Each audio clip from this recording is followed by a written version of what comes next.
La chronique golf avec Jérôme Blais. Une présentation de la zone golf Econosport Sherbrooke, les spécialistes du golf en Estrie. Bonjour à tous, Jérôme Blais, professionnel de golf affilié au club de golf Victoriaville. Avant de débuter une ronde, c'est toujours bien important de passer s'échauffer au champ de pratique. Tant qu'à prendre 4-5 heures de notre journée, aussi bien arriver au tertre numéro 1, bien réchauffé, plutôt que prendre 3-4 trous pour s'échauffer. Des fois, c'est là qu'on part mal la ronde.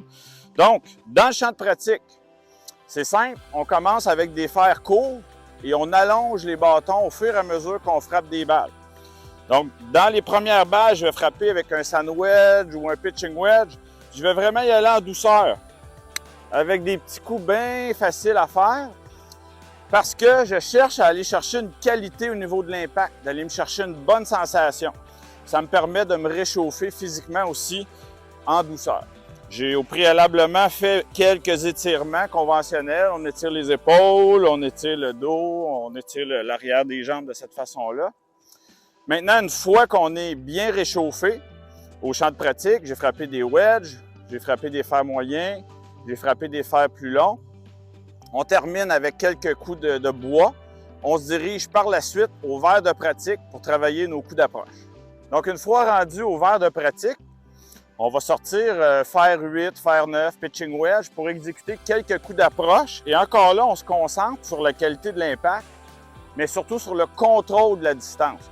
On n'a pas besoin de passer une demi-heure, mais de faire une dizaine de coups de pratique avec les mains très détendues, ça nous permet d'aller chercher une sensation sur laquelle on va pouvoir se fier une fois rendu sur le parcours.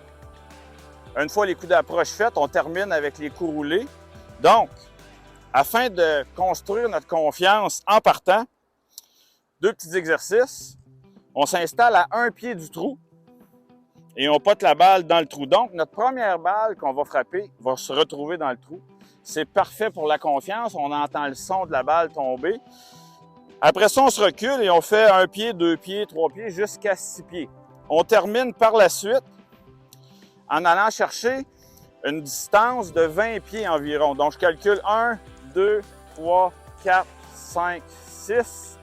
6 à 7 pas, ça me donne environ 20 pieds. On se place sur un endroit qui est assez plat, pas trop courbé, pas trop en montant, pas trop en descendant. Et ce qu'on cherche à faire, c'est vraiment de calibrer la vitesse des verres. Donc, j'ai un pot d'environ 20 pieds à faire et je cherche à faire arrêter ma balle à exactement la même hauteur du trou, pratiquement comme ça. Donc, on en fait plusieurs comme ça va nous aider à aller chercher vraiment la vitesse des verres.